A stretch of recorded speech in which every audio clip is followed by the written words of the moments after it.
Hello दोस्तों, नमस्ते, प्रणाम, सीताराम, गुड मॉर्निंग। आशा करती हूँ सब कोई अच्छे हैं, खुश हैं और हमारे साथ जुड़े हुए हैं।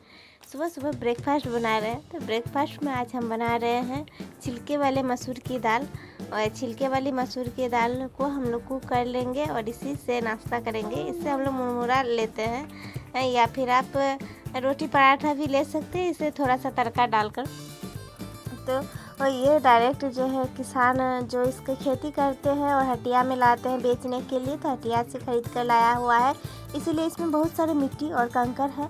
तो हम एक बार हाथ फेर ले रहे हैं, उसके बाद पानी में थोड़ी देर भिगो कर रखेंगे, तो मिट्टी जो भी है वो गल जाएगा।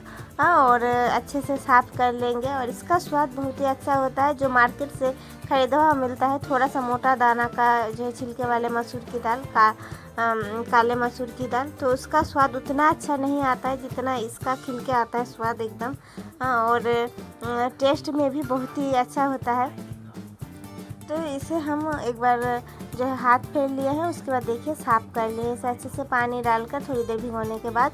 और इसे हम कुकर में डाल रहे हैं, नमक डालेंगे और मिठास स्वाद अनुसार, और सरसों का तेल थोड़ा सा डालेंगे।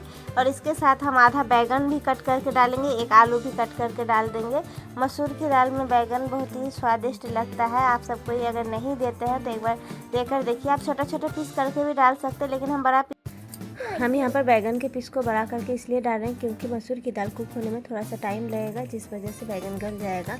आप सबको अगर ये रेसिपी नहीं बनाया है तो एक बार बनाइए और इसे मुरमुरा के साथ एंजॉय कीजिए, बहुत ही स्वादिष्ट लगेगा।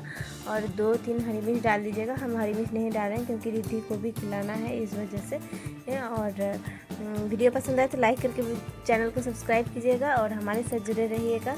और इसी तरह से आप सभी को वीडियोस देखने को मिलेगा हमारे चैनल पर, और एंजॉय कीजिए।